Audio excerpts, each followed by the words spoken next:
Okay, welcome to the B3 stream. Good to see you, ladies and gentlemen of whatever gender you prefer. My name is Johannes Grenzfurtner. I am based at the moment in Vienna, Austria. I am the founder of an art and technology collective called Monochrome. I've been doing this for 30 years. I'm kind of like an early digital native, so I was online as far as I can tell, in 1986 or 1987 for the first time in my life on my own computer. So I've seen many, many iterations of digital revolutions happen in my lifetime. And it is always a fascinating topic for me to talk about the future because technically speaking, we never get to the future. We're always stuck in the present, but of course we like to talk about the future a lot. And of course at E3 this year, our general theme is the theme of truth and talking about truth in a political sense, talking about truth in a scientific sense, but also in the sense of like, how can we shape a better future is one of our core themes. And it is a wonderful pleasure being able to introduce my great panelists today. And I would like to start with Matthias Fox, who is, I would say, in the German-speaking world, pretty much a household name. If you think about futurology, if you think about thinking about the future, you kind of think about Matthias Fox. So he started as a very young technophile in the 1960s, but has been kind of like keeping the pace and has been interested in the future ever since. And yeah, hello, Matthias. I suppose you're also here in Frankfurt. Am I right? In Frankfurt? No, or where are you based at the moment? I'm living in Vienna at the Evolution House, which is on the outskirts of Vienna. It's more or less 4 boxes. We are trying to rebuild the house next year into 0 CO2 emissions and full solar power. And yeah, this is where I read and write and garden, and sometimes I even travel, even in the Corona times. So, but that's basically the core of our think tank. I'm not doing this alone. We are a collective of 30 people out of different disciplines of science, and we are working of understanding the patterns of change, like we say. Wonderful. Well, it seems that I'm not that far from you because I'm based in the 5th district in Vienna, so I could just like... It's the 17th here. Okay, so that's not that far. That's not that far. More the outskirts of Vienna, yeah? But somewhere completely different is Alice Bucknell. Hello, good to see you. Hi. Hello. Yeah, likewise. You're in a different time zone, and as I hear you, you just talked about like anti-Trump demonstrations. Place. That's not happening in Vienna. Like maybe it should, but it's not happening at the moment. So, but just to give a brief overview, Alice, you are an American artist and writer, but usually you're based in London, as far as I know. Yeah, that's correct. I'm kind of split between the 2 continents, but for the foreseeable future, I'll be in Florida. Wonderful. So, and one of your main mediums is writing, and it's speculative fiction. So you address like ideas of technological utopias and the role of architecture and technology in the world, or how to provide something like global equity or inequity, how we talk about ecological destruction, etc. So it's wonderful to talk to you. As I read, you have been part of Ars Electronica before, which I also have been some years ago. So one of our, I wouldn't call it think tank, but one of the, like for people who don't know it, one of the big electronic media festivals on the planet is Ars Electronica, based in Linz here in Vienna, Austria, in Linz in Austria. So good to talk to you. Could you give us a brief outlook? Because most of the time people talk about the near future. So of course everyone given your story about the anti-Trump demonstrations, everyone is thinking in near-term futures. So what will happen in a month? What will happen if Trump wins or doesn't win? But most people, especially also if you talk about the democratic cycles of 4 years in the US, for example, everything is kind of like a near future problem. But nobody is thinking, or like not many people in their daily lives think about what might happen in 20 years, 25 years. So what's your out view? Sure, yeah. Well, I guess just to give a bit of background information, earlier that I'm an artist and a writer, and that's correct. I actually came into making art through my background in cultural criticism. Specifically, like I'm looking at a lot at contemporary architecture and design. I'm a staff writer at the Harvard Design Magazine, but I also, in my writing, frequently like to reverse into contemporary art.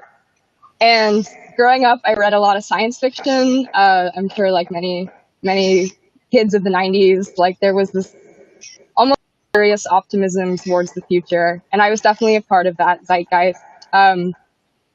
But as older, and especially in the last few years, when discussions around alternative futures really hit hard in contemporary art, and also in architecture and design, there's lots of more theoretical approaches. People are imagining what the future might look like in 50, 100 years' time. That's when I really became interested in exactly what you call speculative fiction. And speculative fiction, to me, is a sort of critical approach to analyzing the stakes of this speculative scenario that we find ourselves in, where everything is accelerating so quickly, and it's very, very difficult for people to have a concrete grasp on what the future might look like.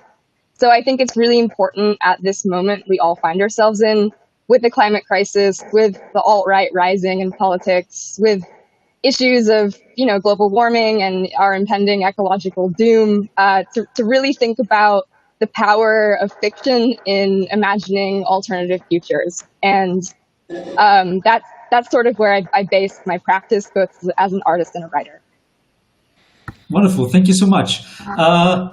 Matthias Fox, you are generations older than me. So I was born in the mid-1970s. And when I was kind of like a teenager in the 1980s, or like a kid in the 1980s, the one thing that I remember strongest of all the big things that happened in the 1980s was the explosion of the Challenger and, of course, the Chernobyl disaster, because I was 11 years old.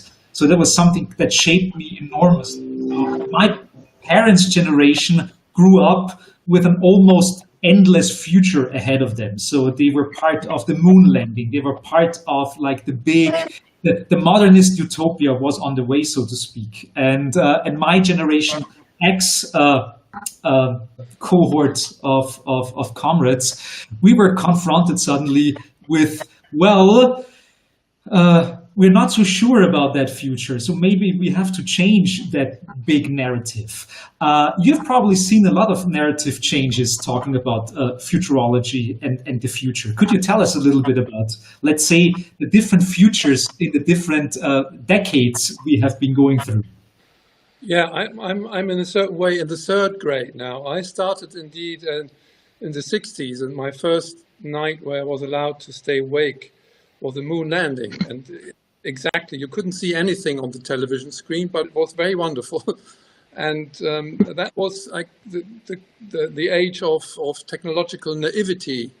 And this is how I grew up. But then in the 70s, I became one of these very skeptical, also fearful young guys with long hair who wanted to live a sustainable life on the countryside. I lived about 10 years or 12 years from sheep and vegetables in my own garden, because we had this kind of fear that something would happen. It was the time also of the Cold War, and the first environmental debate.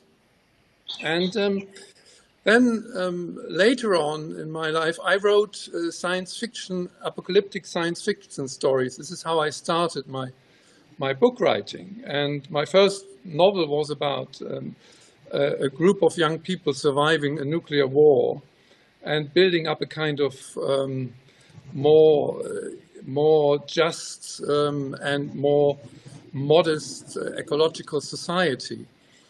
And this went on then through a long period of thinking about the future and working with it. And now, in our times, I would be in another level of thinking about it. I think we have now a new nervous system, which is called the internet. And this nervous system makes the world very nervous, not to say paranoid. And I think we are in a status of change at the moment. The corona crisis is a kind of catharsis, and it brings a lot of things to the surface. It makes a lot of things visible. And I think what happens now in America is a classical catharsis. It will lead to this country has to reinvent itself. The old dreams of the 60s, a little bit, the Americans are stuck in these old dreams and they can't cope with the changing reality. So, but I don't think personally now that the world is as bad as we see it. I think also we have a lot of opportunities. I see also we have a lot of possibilities. I think the technologies to, for example, overcome global warming or the global heating syndrome are there. They just have to take in place, but we have to be probably shaken a little bit. Shaking to the right order, to the right thinking. And I think this is happening at the moment. It looks very bad, but we are surrounded with all these kind of dystopian narratives and pictures. But I think the world will go on, and we have indeed a future. I mean, the world will change and something get harder, but we will also find solutions. I'm quite trustful in humanity.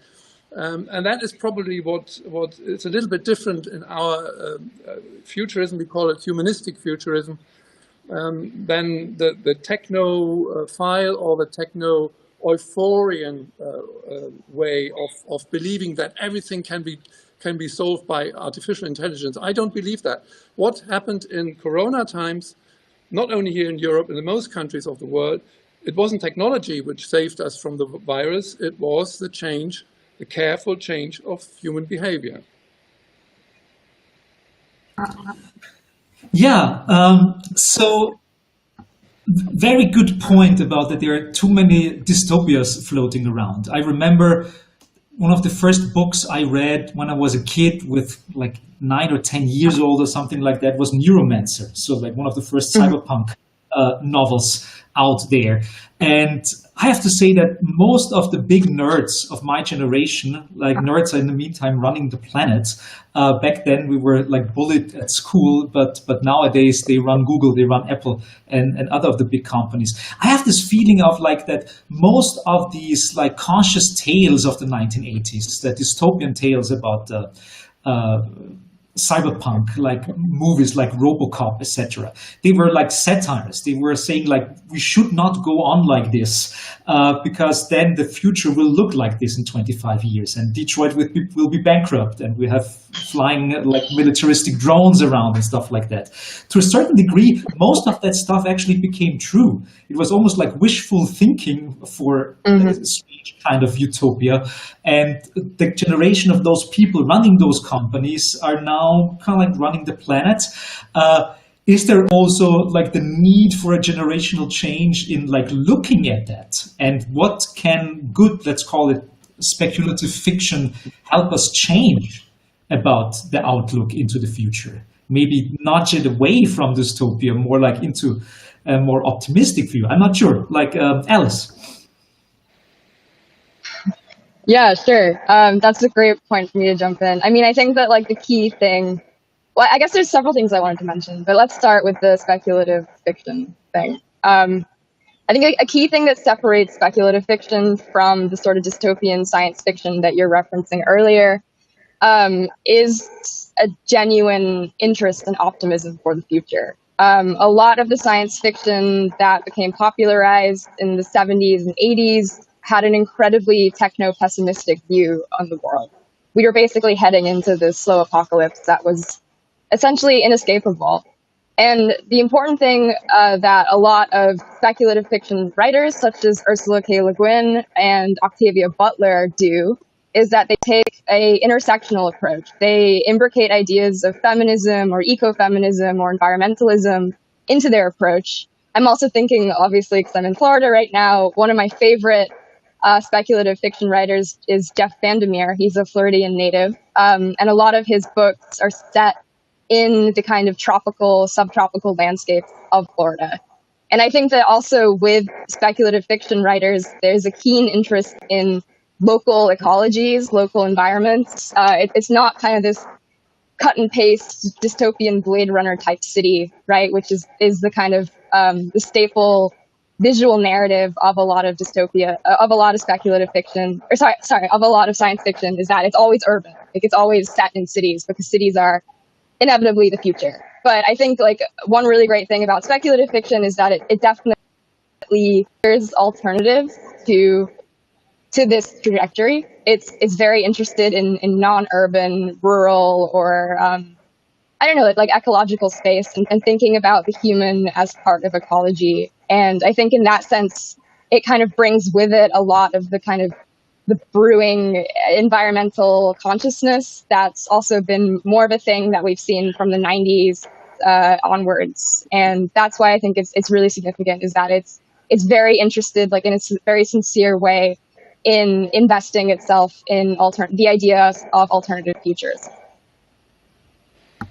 Okay, Matthias Horx, one of the main problems, I think, also in the way of selling ecological change is that it's so, like, it's a counter narrative to capitalism, because capitalism is based on consumption, it's based on buying more stuff, and like most companies, of course, want to do what companies have to do. They have to make a profit. So how can we create something like ecologically sustainable futures within a system that is not really interested in sustainability? It's interested in most of the time short-term profits.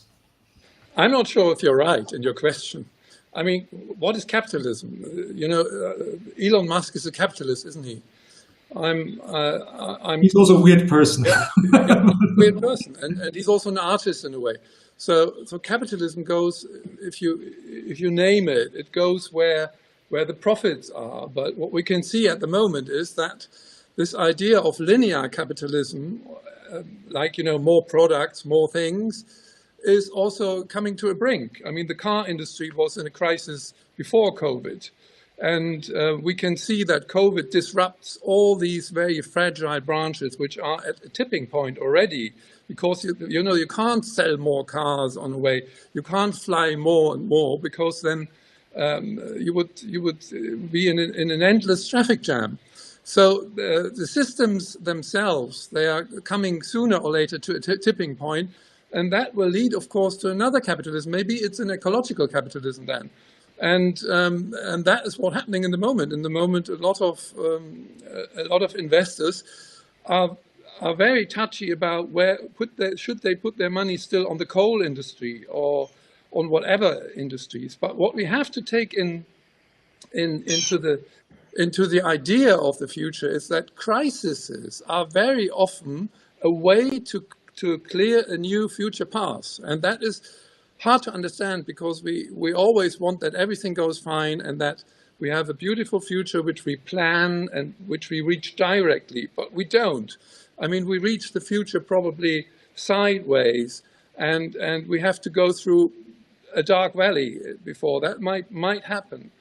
But I think we are not as bad as a species in learning than we think. Some people are very resistant to learning. This is what we have with modern populism. But I think there are also other narratives to talk about the future. And the interesting thing in Alice's artwork, I saw it in the internet, is that the pictures she shows are in the same time utopian and they are in the same time dystopian. So you're not quite sure what it is about. and it only makes itself clear via context that it's an utopian dystopia. And so probably we also should a little bit think about the functions of utopias. Utopias always went wrong. Did you remember? I mean, Chernobyl was not the result so much from nuclear technology. It was the result of a Soviet system, you know, the system of people who managed this atomic reactor. They had a communication system which didn't work at all. And this is why the whole thing exploded. And I think we have to very, very careful look also at the human systems we are coping with. And I'm much more trustful that humans are able to cooperate. I mean, maybe this is a little bit also the experience of a German. My parents were refugees from the Second World War, and I'm living now in a country or in Europe, which I think took quite a lot of lessons out of this catastrophe of the last century. And I think people are able and capable to learn. And I don't want to spoil this hope. But in the same time, I know sometimes it's very, very creative and necessary to show dystopians as a mirror of possibilities, but not because we think that these kind of fantasies will come true. It's more a kind of mind work. And that's, I think, what art has to do. Art has to provoke. Art has to make new contexts and shift ourselves into so that we can look into this mirror of the future. Alice, I think you should jump right in because there's no possibility now to show it here. But of course, people can Google you or DuckDuckGo you or whatever. But could you pick one of your artworks and try to explain the thinking behind it, or like pick one of your as an example, so we can kind of like try to understand how your art process works. Sure, absolutely. I mean, I think the immediate example I want to draw upon is the work that's included in B3, which is Easy Crypto Build. Matthias really like hit the nail on the head with the utopian dystopian conflation. I think that that's like a really important and crucial point to this, because a lot of the video was inspired by real life encounters and scenarios that I witnessed as an architecture critic. I began working on the piece right after I had come back from a trip to Dubai in the UAE. Specifically, I was in Sharjah, looking at the world's or the first AI-powered building in the Gulf. And I was really intrigued by this kind of the persistence, I think, more than anything, the architect and the client, which is BIA. It's the UAE's waste management company, to really believe in the absolute ultimatum of a technophilic future, right? Like they believed that this AI building would solve everything. They believed it would become the kind of the new global standard for net zero carbon emissions buildings. They believed it was the new kind of utopian workspace. They really believed it held the key to the future. And I think that something that we should always be critical of, and something that I hope that comes through in this project, is this sort of unwavering tendency towards believing in an absolute techno-utopian future. I think it's very important to not think about technology as this cure-all phenomenon. And I think that that's actually what speculative fiction writers such as Ursula do really well. She's very critical of technology. She doesn't like to think of it as a kind of ultimatum. Instead, for her, she looked at it in a very anthropological way. Again, I have a background in anthropology. That's what I studied. So I'm very interested almost in like the kind of cultural value of technology as an idea, almost more than the literal hardware. So when I had this encounter in the UAE, and I was visiting, which by the way is on the edge of a highway, they like to say that the architecture is net zero carbon emissions, totally green, but around the entire building was basically a golf course. Like they like have sprinklers going all the time. It's the middle of the desert, and the landscaping is essentially this like green English garden almost. They even had like lavender like running along the highway. So it's like, I don't know, like I was really kind of awestruck by the absolute contradiction, and in some sense, like it's quite hypocritical, really, to like think that if they invest all their money and all their weight and all their attention in this one building, that it almost cancels out the kind of human rights abuse, the ecological destruction, the automobile industry that, basically like props up Dubai and the UAE as an industry. Of course, not even going into the oil, which is like basically how they were able to even create these sort of mega structures and skyscrapers in the first place. So the project, it employs speculative fiction. It kind of adopts or puts on the kind of like techno-utopian suit in order to critique it. It sits in a space where it kind of inhabits the logic of techno-utopianism in order to critique it.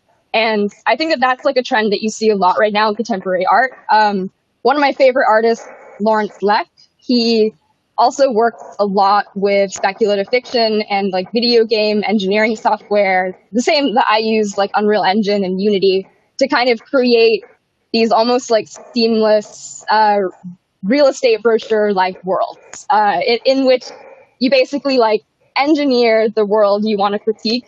You situate yourself inside of it. There's this kind of like Black Mirror-esque criticism going on where you're both like reflecting the dystopian world that, you don't want to happen.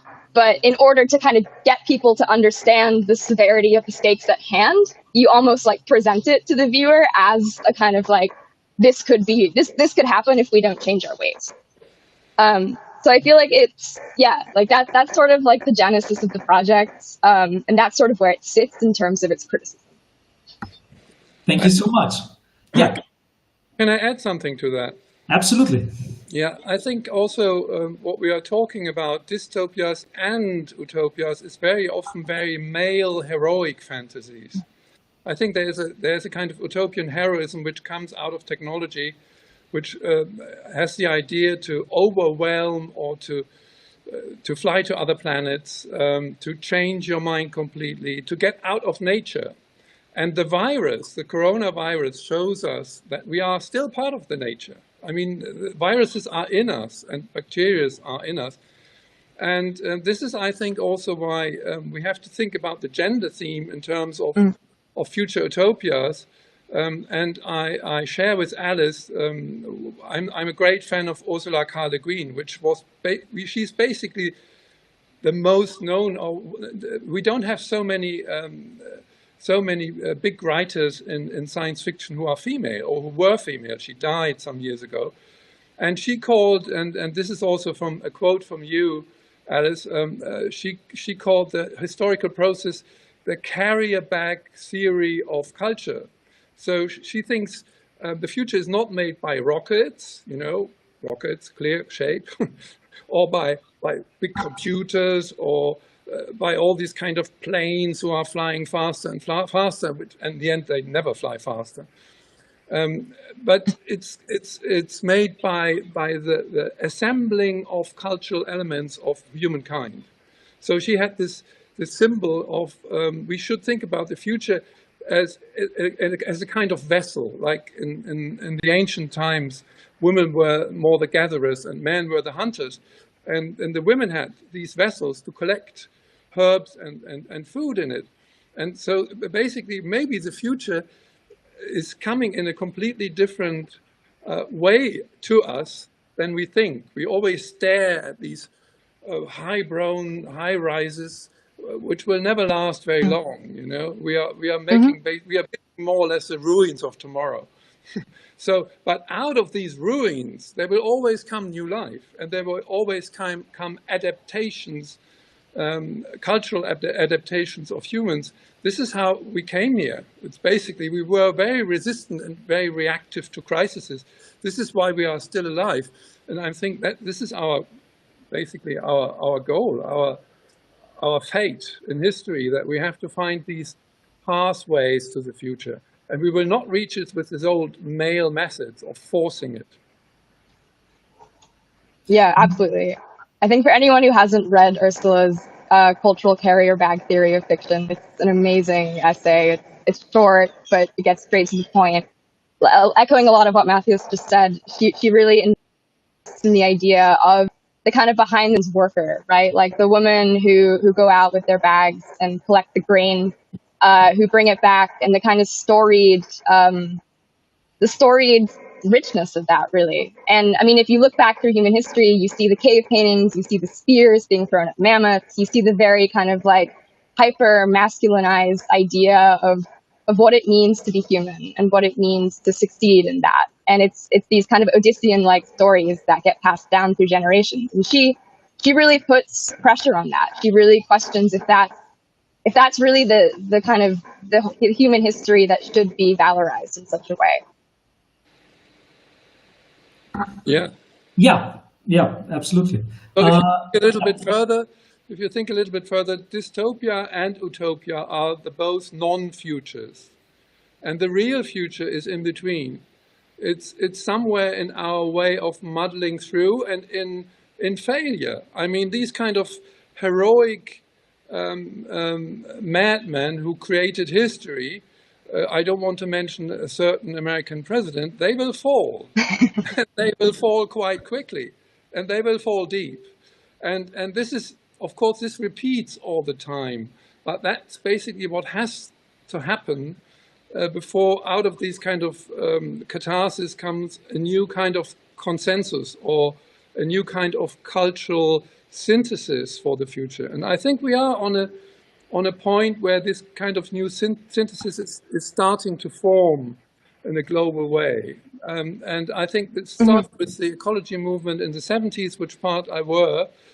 And now it's somehow a little bit the moment of the truth, but because global heating now forces us, and it's very visible that it forces us, to change our behavior and use our technology in a sensible way.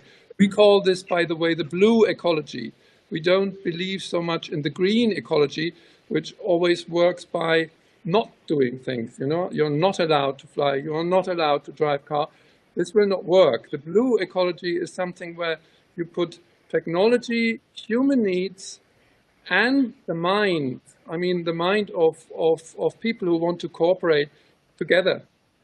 And that is what has to be done. I think that's a very female, in a way, a very female task, but I'm sure there are a lot of men out there who want to be part of this. I'm counting myself to that. Yeah. At the moment, I see a big problem in in basic education, because I'm a very nerdy person. I know a lot about what's going on in the technosphere, etc.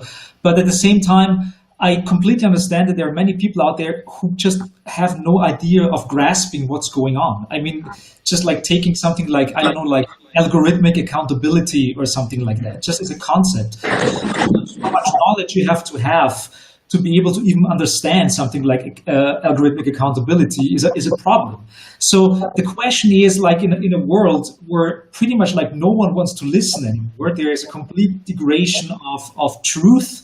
Let's call it that way. Nobody wants to believe, or like many people don't want to believe in authorities anymore. Also good authorities, like, you know, like professors at universities or something like that. So what are like new ways of reaching people or new ways of teaching people? And I would like to start with you, because I would like to ask both of you this question. Alice. Sure. Well, I think we touched earlier on the kind of double-edged sword of the internet. And I think that to talk about education in 2020, I mean, of course, literally, you know, institutions, universities worldwide are closing their doors. Most classes are being held online for the foreseeable future.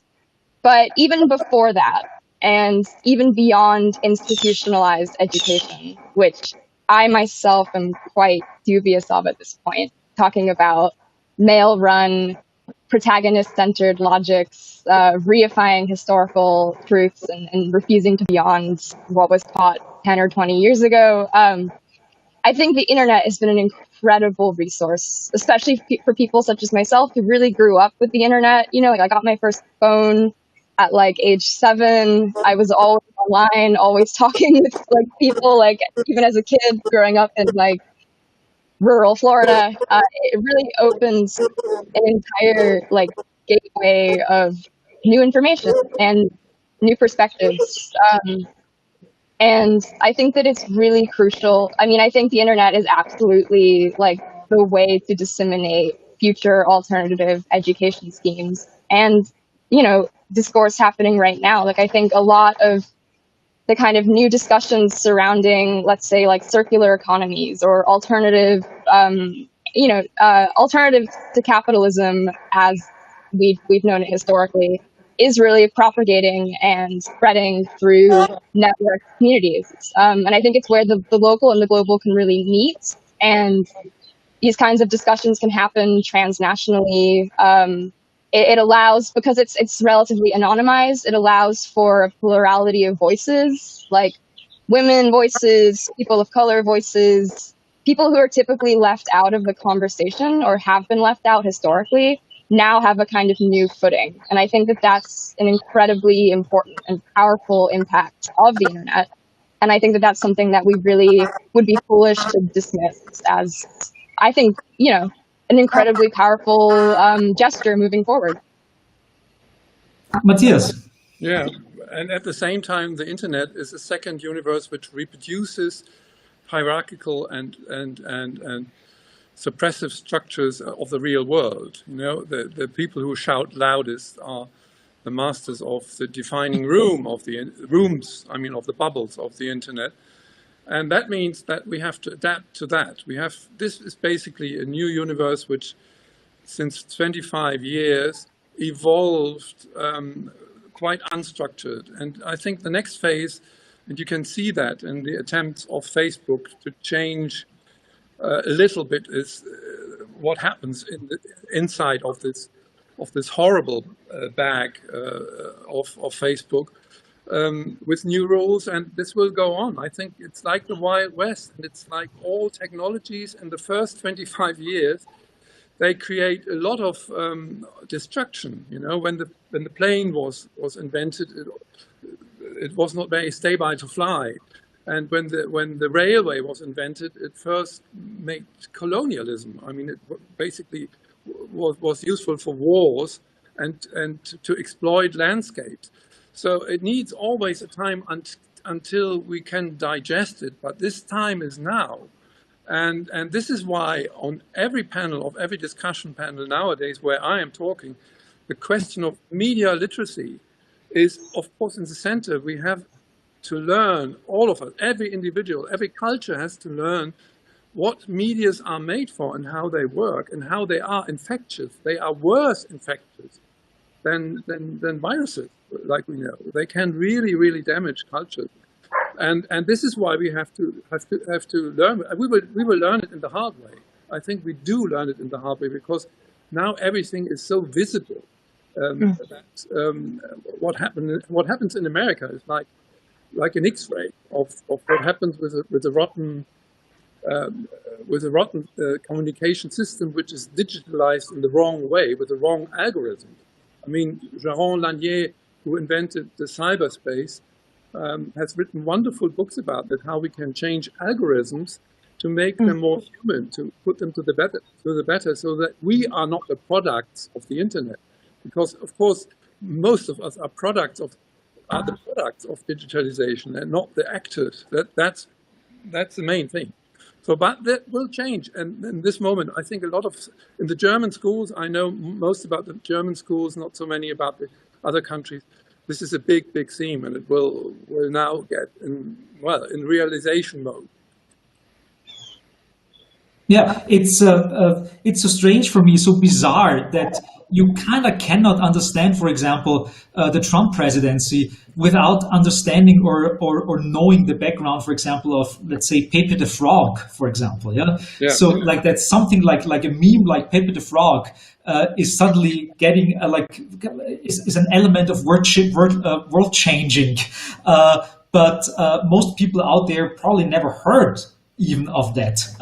So the question is, how can we get to kind of like a macro focus again? So because we are dabbling around a lot in micro political debates, there's like most of the debates about identity politics are very micro political. They're like bubbles fighting bubbles. But at a certain point, at least for me as a good old leftist, I have to kind of like say, can we just like zoom back out and look at the big picture and trying to talk about something like solidarity as well? I'm not sure, like Alice.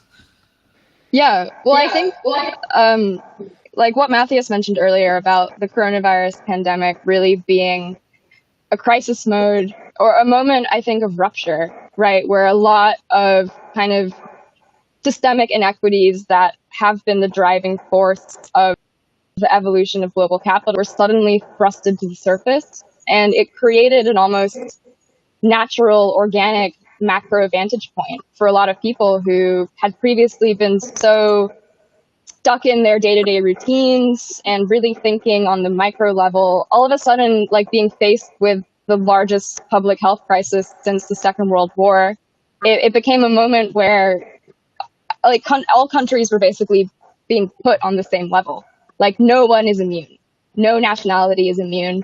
No gender is immune. No person is immune. Like Trump getting the virus, like, you know, just the past few days, it can happen to anyone. And I think that has been a great, I mean, of course, it's been an incredibly tumultuous and difficult and grief-ridden period and process, but it's also been, you know, in the course of recent human affairs, it's been an incredible moment to really generate that space and that self-criticality and that macro focus that's so urgent.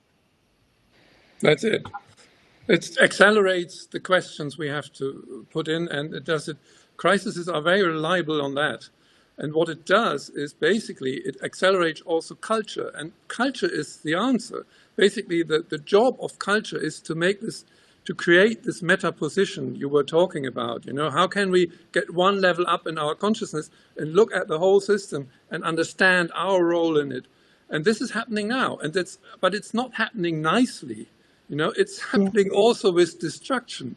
But you can also see, I mean, in a way, it's a kind of, in my book about Corona, which I wrote 4 months ago, I described a gathering of the gods, you know, of the old Greek gods, and they say, well, what's about this bloody planet? They are all moaning, and they are struggling with each other, and they are so completely unhappy. We need a new kind of crisis, one which is not so deadly like an atomic war, but which really challenges them.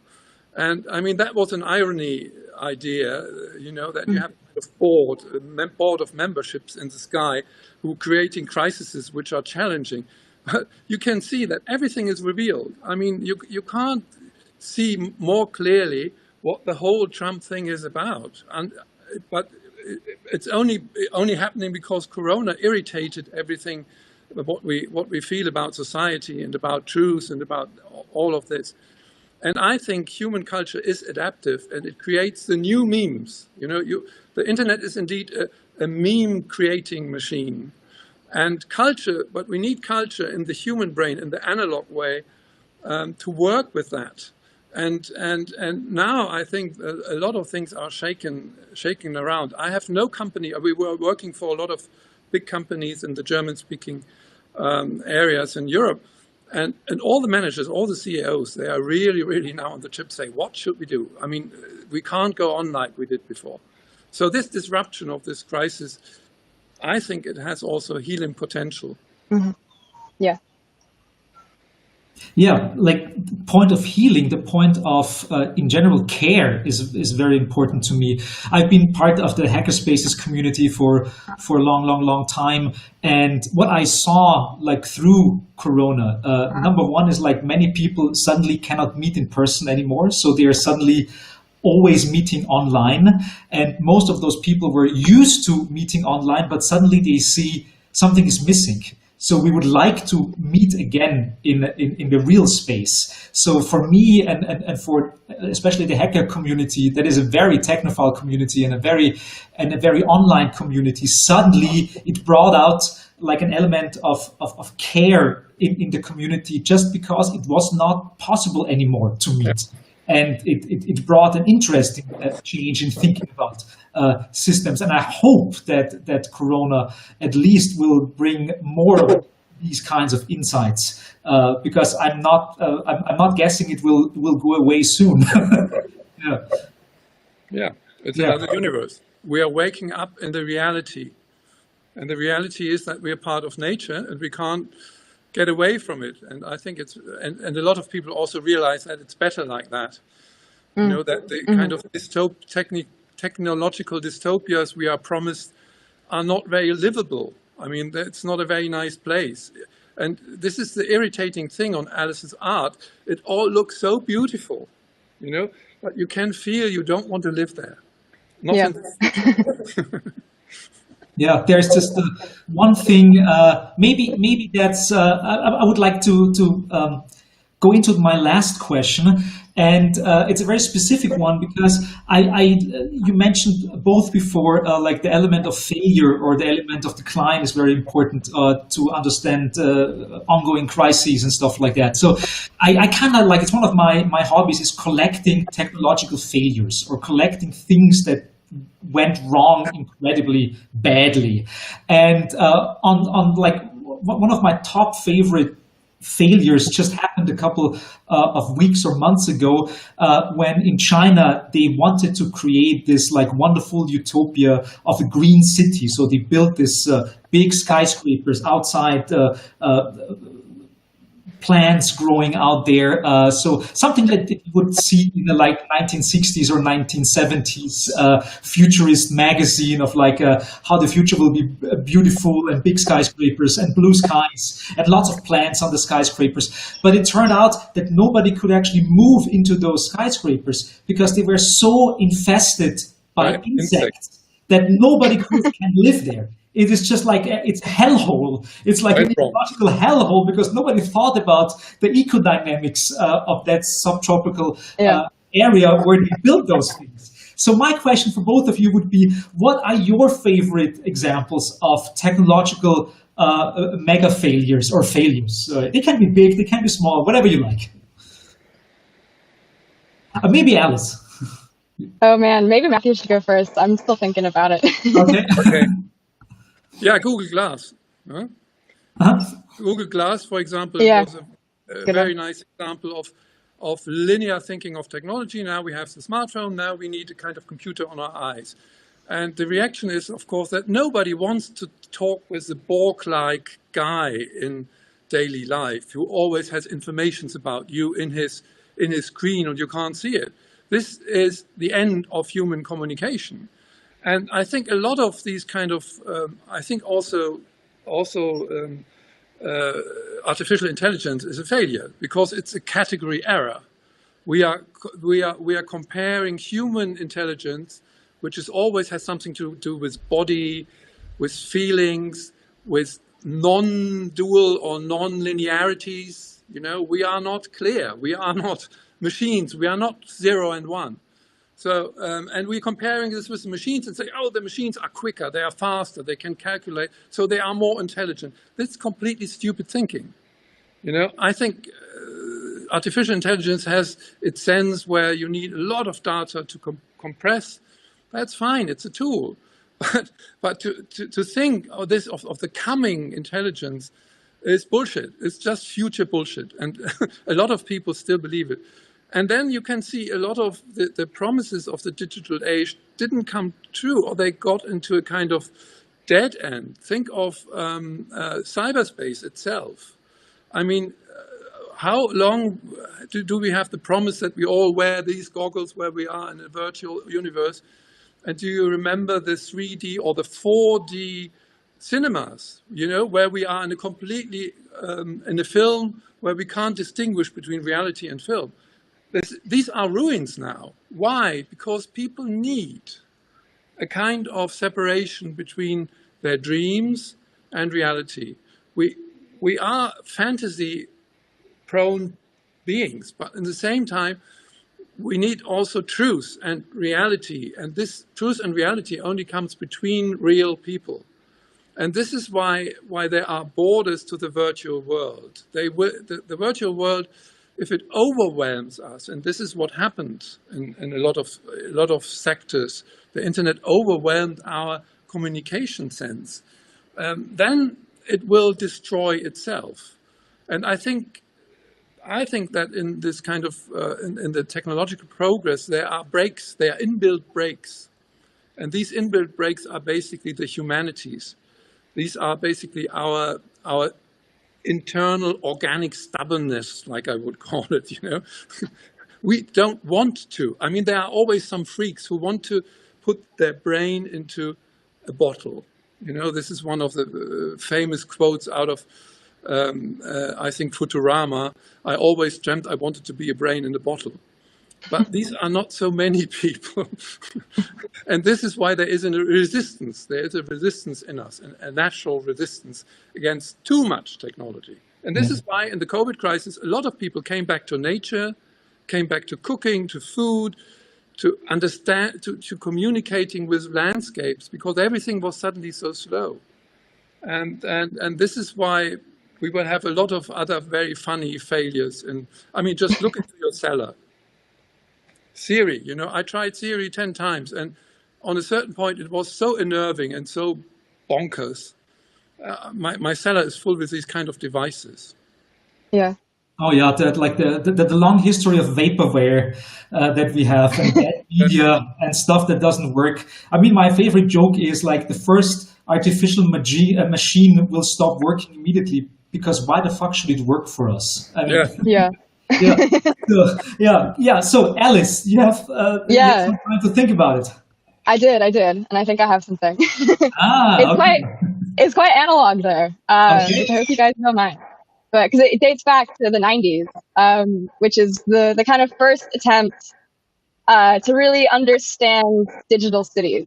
The internet was kind of, you know, becoming relatively accessible to the public. And this specific scenario takes us to Amsterdam, where they initiated a pilot digital city program. And I love this example because we talked a lot about like generative failure in this discussion, and like how, you know, perhaps an element of technology completely face planting can actually open up really lucid understandings of, like, you know, maybe that the technology shouldn't have even been trying to do the thing it was doing in the first place. So this example, it stems back to the 1990s, and it was basically when the government of Amsterdam had this very kind of utopian idea that the internet could help people become better citizens. They could become more democratically engaged with the politics of the city. And it was also at that kind of sticky time before we really understood the spatial dynamics of the internet. And I think people were thinking very literally, like a kind of one-to-one relationship between online and offline life.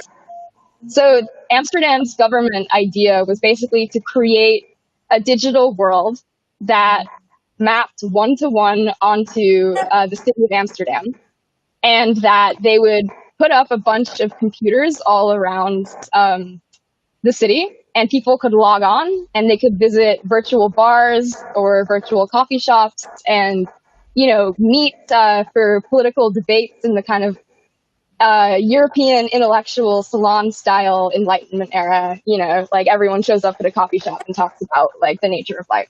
So they had this amazing kind of aspirational idea that the internet would really help Amsterdam's public become more engaged with each other. They'd get to know their neighbors. They'd have some feisty political debate. The reality of that was it was basically dominated by 18, 19-year-old boys. They were the only ones who logged onto the computers. They were the only ones who could understand how to access it. The like little old granny who lived, you know, in whatever 3 blocks up, like the nearest housing unit, like she never logged on. She never figured it out. So the reality of this kind of enlightened city discourse was basically just a bunch of like college student boys like trolling each other on the internet. And it was just like this really funny moment where Amsterdam like realized, I mean, it was a total failure in terms of all the kind of ambitions that it had for the digital city, like really, you know, opening up a new activated citizenship. So yeah, I mean, they scrapped it. They ran out of funding. All of the physical login points closed. But I think it was such an interesting initiative because it was so daring. Like the government really just like flung themselves completely into this idea that the internet could be this like seamless marriage with reality, and that it would all help us, you know, attain higher senses of ourselves or become more active participants in the local, you know, conversation or the local politics. And I just really love that example because I think that was like such a kind of curtain reveal moment where it kind of proved to everyone that like, hey, like the internet has its own logic, it has its own ecology, it has its own brain. Like it's gonna like veer off and like get into like cat memes or like Pepe the Frog, and like it's gonna, you know, erupt in these ways that we really are impossible to predict and impossible to control. And we need to be okay with that to an extent. We need to like let it germinate and let it fester and do its thing. And to maybe not view the internet necessarily as this like solution to the problems that we face ourselves in, or that we find ourselves in. And I think, you know, 30 years on, like that's still true. And we're still working through it, and we're still processing that reality. So I love that example because I feel like it was such an early moment of that realization. But I always kind of return to it every time the internet is getting a little crazy. I'm like, well, you know, like at least it happened in Amsterdam in 1990. Oh yeah, the good taxpayer money. Yeah, exactly. Absolutely. Yeah. There's like one of my favorite like virtual city, virtual games that completely went like off the rails is Spore. I'm not sure if you've heard of it. It's, yeah, a Spore where you could create these like wonderful creatures, and those creatures would evolve, and you could actually like travel with the creatures even to other planets in the virtual world of Spore. But the only thing that people did there is build penis monsters. Like people went there, built the penis monster, built the breasts monster, and left. So it's the biggest junkyard, the biggest graveyard of penis monsters in human history. And well, so much energy, so much time invested into this, and it never went anywhere. Alice, could you change that to an artwork? Yeah, you can, like, if you label it and if you put it into the Guggenheim, yeah, for sure. Yeah. I'll have that. Wonderful. Thank you so much, Matthias and Alice. Our time is already over. I would like to talk to you for hours and hours longer. So thank you so much, Matthias, round the corner in Vienna, and Alice in Florida. Where in Florida, by the way? Round the corner in Florida. Huh? Around the corner in Florida, you know. Florida.